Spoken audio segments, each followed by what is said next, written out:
Bismillah, alhamdulillah, syahadu an la ilaha illallah, wahdahu la syarikalah, syahadu anna Muhammadan abduhu wa rasuluhu, amma ba'du. Yang kami hormati Al-Ustadz Kiai Haji Dr. JJ Zainuddin, MA, Ketua Umum Pimpinan Pusat Persatuan Islam. Yang kami hormati juga para asatidah pesantren Persis 42 Sukaresik. Hari ini di sore hari alhamdulillah berkah, mudah-mudahan dari Allah Subhanahu wa Ta'ala ditakdirkan kita bisa dikunjungi, dilongok oleh ketua umum secara langsung ke pesantren. Mudah-mudahan panglongok di Al-Ustadz di waktu ini membawa berkah bagi kita, bagi pesantren, dan tentunya mudah-mudahan kita juga mendapatkan spirit dari beliau, mendapatkan stimulus di kebetulan hari ini di akhir tahun pelajaran, Ustadz. Iya. Dan untuk tahun ajaran baru di pesantren Sanawiyah, alhamdulillah kita sudah kuota untuk 2 kelas, alhamdulillah Ustadz sudah terpenuhi. Iya. Untuk 2 kelas. Diharapkan hari ini di waktu yang singkat Ustadz bisa memberikan motivasi bagi kami di para asatid, Ustadz. Nggak usah. Alhamdulillahirabbil alamin wa bihi nasta'inu ala umuri dunya waddin. Asyhadu an la ilaha illallah wahdahu la syarikalah wa asyhadu anna Muhammadan abduhu wa rasuluh. Wa ba'du. Yang saya cintai, saya banggakan Ustaz Dede Repiana, Mudir Am Pesantren Persis nomor 42 ya, berarti cukup tua. 42. Kita di Jakarta 69. Ini 42. Para asatidz yang lain, ustazah, saya menyempatkan mampir di sini pertama karena memang sedang menjenguk orang tua ya, ngalongok ke orang tua yang tinggal satu, tinggal mertua perempuan. Yang kedua juga mendengar kabar gembira, Ustaz Dede sudah nambah putranya laki-laki ya, yang ketiga. Mudah-mudahan jadi pelanjut, penerus, jadi dzurriyyah thayyibah, menjadi pemimpin orang-orang yang bertakwa di masa yang akan datang, sehingga melanjutkan misi perjuangan kita menegakkan dakwah ilallah, menegakkan agama Allah, sekaligus juga bisa bersilaturahim dengan sebahagian asatizah, walaupun mungkin ini hanya berapa persen kan yang bisa hadir, karena memang nggak niat sengaja silaturahmi asatidz, tapi kalau ada ya alhamdulillah. Semuanya berapa jumlah asatidz? Tuh 30. Sekarang yang hadir 1 2 3 4 5 6 7 8 9 10 ya udahlah. Alhamdulillah. Sisanya di luar cabang Sukaresik. Karena sisanya kan pulang pergi saja. Nah, tentu saja saya bersyukur, bergembira alhamdulillah di cabang Sukaresik ini, yang dulu mah kan menyatu cabang Pager Ageng ya. Sekarang mah berdiri sendiri. Malah di Pager Ageng yang belum ada pesantren. Karena dari dulu juga memang pesantrennya ada di sini, di Sukaresik, Cicalung ya, Bojong Soban ya. Walaupun mungkin Bojong Soban sekarang tidak lagi berada dalam manajemen jamiah ya, sendiri. Nah, karena itu pertama saya mengajak, ini warisan peninggalan orang tua kita. Maka sebaik-baik ahli waris adalah yang mampu menjaga, merawat, ngamumule warisan dari orang tuanya. Tentu saja bukan hanya ngamumule apa adanya, tapi juga mengembangkan sesuai dengan perkembangan tuntutan zaman kita. Yang kedua, pendidikan itu adalah merupakan darah dan menjadi ruh dari pergerakan dakwah, membangun umat, membangun peradaban. Tidak akan ada umat yang berjaya, umat yang maju, dakwah yang maju tanpa ada pendidikan yang berkualitas. Nah, maka kualitas pendidikan harus menjadi tujuan kita bersama. Tujuan kita bersama. Memang kita cukup berbahagia ya saat ini lembaga pendidikan kita kalau di jumlah jamleh jumlahnya itu dari PAUD sampai perguruan tinggi sudah hampir 1.000 se-Indonesia itu ya. Tapi ya kalau dihitung dengan umur perjuangan kita belum sebanding. Usia perjuangan Jamiah Persatuan Islam ini sudah 100 tahun lebih. 100 tahun lebih beberapa bulan kalau kalender Hijriah. Kalau kalender Masehiyah memang belum sampai September nanti. Tapi kalau kalender Hijriah udah 100 tahun lebih, 100 tahun lebih. Karena kita ini berdiri tanggal 1 Safar 1342 Hijriah. Jadi udah 102 tahun kita tuh, lebih tua dari Nahdlatul Ulama. Jadi dari 3 ormas yang cukup eksis, kita ini di urutan kedua kelahirannya. Dari Muhammadiyah 1912, Persis 1923, Nahdlatul Ulama 1926. Nah makanya Nahdlatul Ulama menghitungnya dari kalender Hijriah, tanggal bulan Rajab, tanggal 7 Rajab tahun ini kan kemarin sudah 100 tahun. Kalau kita ngitungnya kalender Masehi malah. Jadi masih kurang 100 tahun.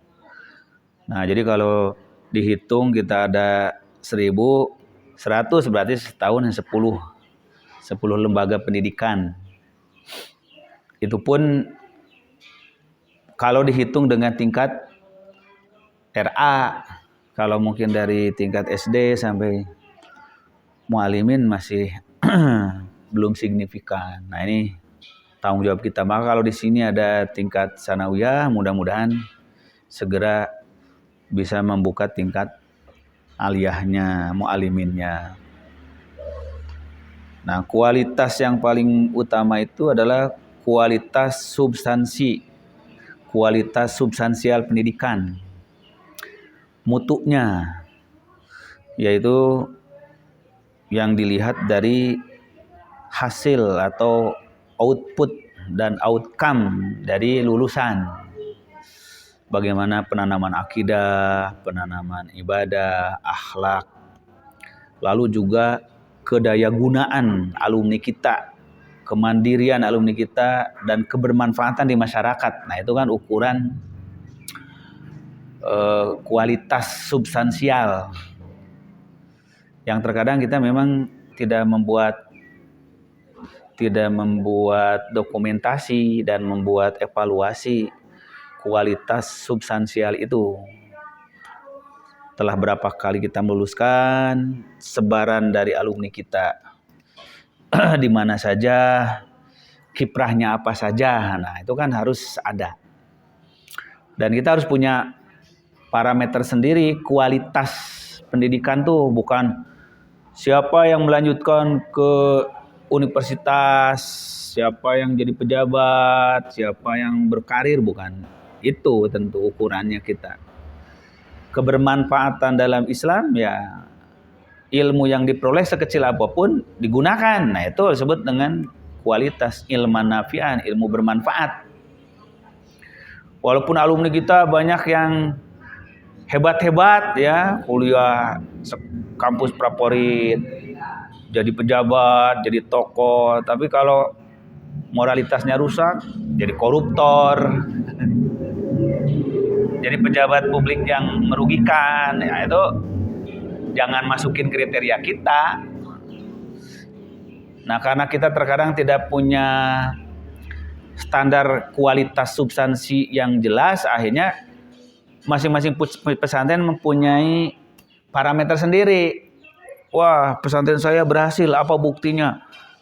50% lulusannya masuk ke universitas negeri, lulus UMPTN, gitu, kampus UI, Unpad, ITB, ke UGM, jurusan kedokteran jurusan ini. Ya boleh saja kalau memang parameter lulusan kita mau itu. Tapi pertanyaannya memang kita ukurannya itu. Kenapa nggak dimasukin? Berhasil karena semuanya masuk Setaipi gitu, Garut, Setaipi Jakarta. Akhirnya kan repot kalau kita sendiri belum memiliki parameter sendiri mengukur kualitas. Itu salah satu PR yang sedang dibebankan ke bidang tarbiyah. Gimana membangun parameter kualitas substansial.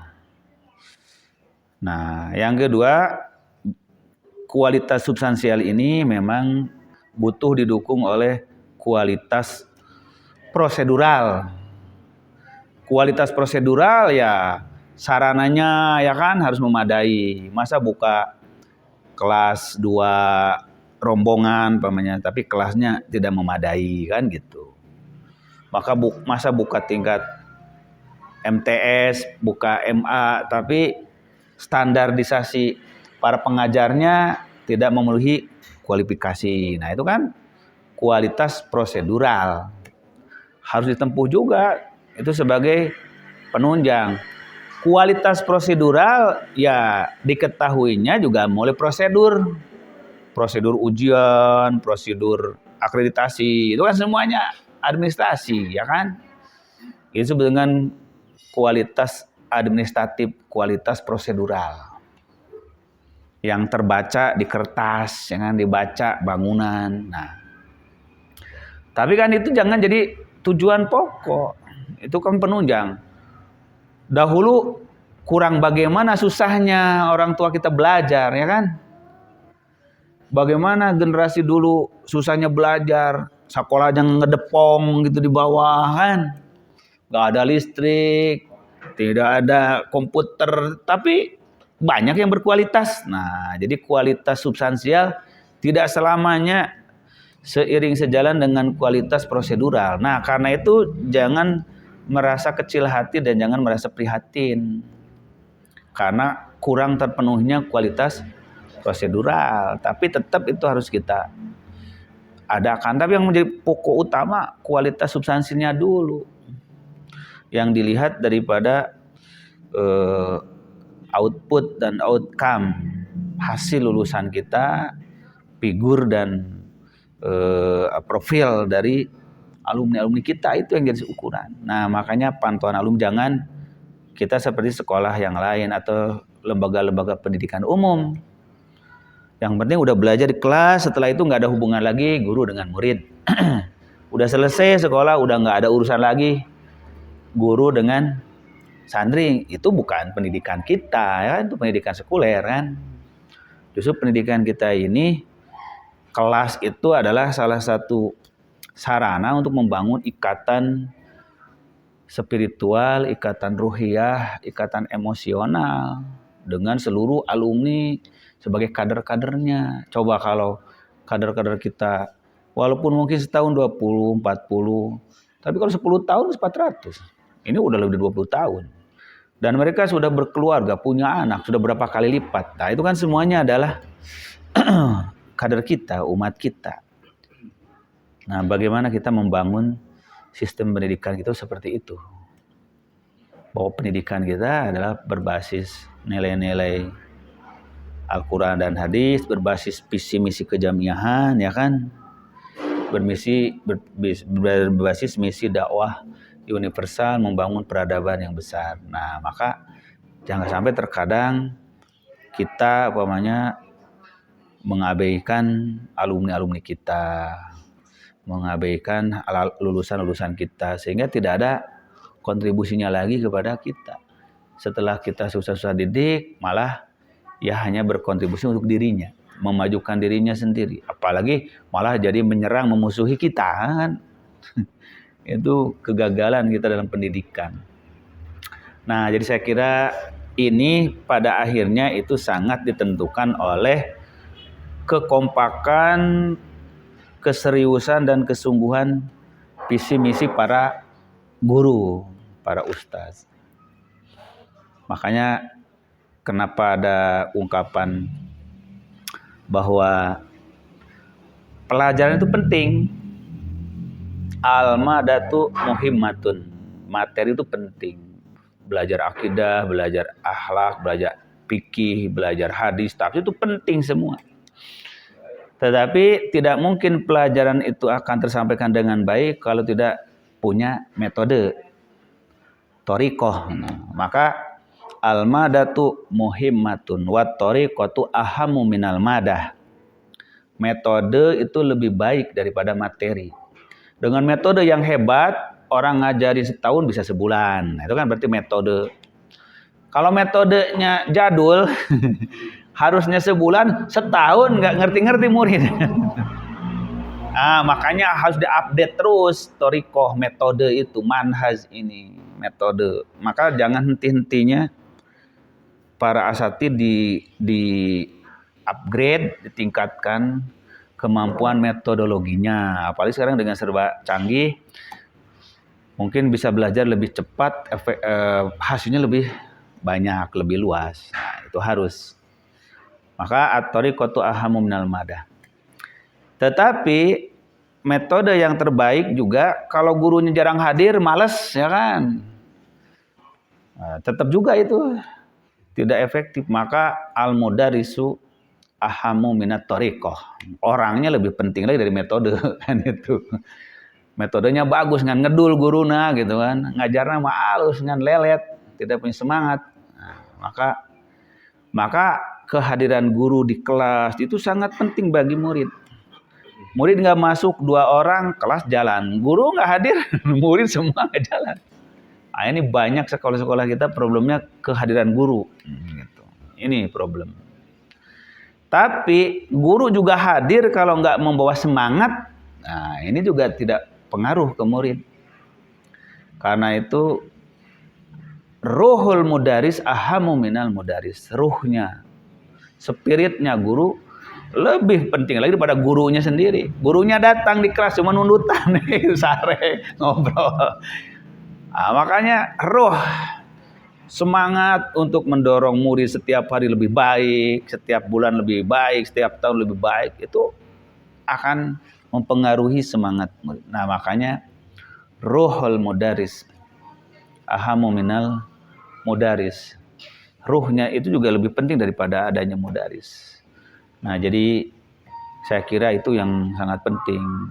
Karena saya mengalami bagaimana memang lika-likunya ya di pendidikan pesantren sangat berat. Kita beruntung, bahagia karena kita punya captive market, nama market yang tetap jamaah, sehingga walaupun mungkin mengalami gonjang-ganjing, mengalami situasi berubah-ubah tentang pendidikan kita masih konsisten, ayah terus muridnya gitu kan. Nah, ini karena komitmen dan loyalitas jamaah. Pasar yang tetap gitu, setia pada kita, harus dijaga ini. Itulah makanya pengembangan jamaah akan berdampak pada perekrutan murid gitu. Kalau kita nggak punya jamaah ya nggak bakal ada murid. Karena kita punya murid karena kepercayaan dari orang tua. Beda dengan sekolah negeri. Bukan karena kepercayaan ke gurunya, bukan. Pertama gratis ya kan. Kedua gedungnya bagus kan gitu. Ketiga harapannya jelas, jenjangnya tuh. Kalau kita yang jadi sandaran orang tua siapa coba? Ya guru. Kepercayaan pada guru, pada lembaga. Nah, maka loyalitas orang tua, loyalitas jamaah itu harus dijaga, dipelihara. Nah, insya Allah maka produk pendidikan ini akan dirasakan. Memang pendidikan beda dengan kita berbisnis, berdagang, untung ruginya langsung terasa. Kalau pendidikan kan jangka panjang. Tapi kita kalau bisa mempercepat proses, lebih bagus kan. Gitu. Saya kira itulah harapan saya, dan seringlah adakan kegiatan yang sifatnya mengupgrade, meningkatkan kapasitas para guru, terutama tadi itu untuk memelihara ruh al-mudarris, ruh para guru itu harus al-arwahu junudun mujannadah, kata Rasulullah kan. Ruh itu seperti pasukan. Kalau dia kurang dikomando, melemah si pasukan itu. Makanya seorang pemimpin itu harus menjadi ruh daripada semua bawahannya. Nah, menjaga ruh itu, ruh semangat, giroh, berjihad, ruh menyiapkan kader ruh berjuang itu penting. Karena al-arwahu junudun mujannadah. Ruh itu adalah pasukan yang tertata, seperti bala tentara. Coba bala tentara nggak ada komandannya kan? Kocar kacir, semangat, akhirnya jadi menyelewengkan tugas.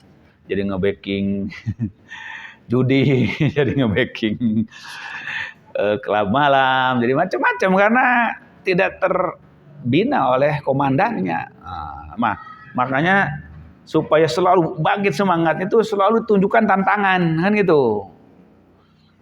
Kalau tentara pasukan nggak punya tantangan, nyantai kan, akhirnya senjatanya udah karatan ya kan, bela diri juga udah lupa. Tapi seperti mau perang terus kan gitu, walaupun keraman. Nah, itulah namanya junudun mujannadah. Nah, dan tantangan kita ini lebih cepat berkembangnya daripada persiapan kita. Kalau dia istilah perang mah, kita tuh sudah banyak kalahnya kan gitu. Saya kira itulah mungkin ajakan saya. Di PP saya sudah menunjuk tim tarbiyah ya, yang insya Allah mereka punya komitmen yang kuat, anak-anak muda punya ruh, dan saya juga terus mendorong mereka. Nah, sudah banyak sekali langkah-langkah yang ditempuh, banyak pesantren-pesantren yang diberi pelatihan, dorongan, wawasana. Maka dibuatlah program itu memberikan semangat kepada Dewan Asatidzah. Dari mulai bagaimana kita marketing pesantren ya kan gitu, bagaimana merekrut, bagaimana seleksi, bagaimana mengembangkan, bagaimana target 5-10 tahun ke depan. Nah, itu harus dirancang. Itu supaya terasa kita perjuangannya. Apalagi mayoritas anak muda, saudara ya. Saya kira itu ya. Saya tidak. Mudah-mudahan nambah semangat nggak nih? Karena kalau nggak nambah semangat berarti saya kurang bersemangat juga. Iya, alhamdulillah. Assalamualaikum warahmatullahi wabarakatuh.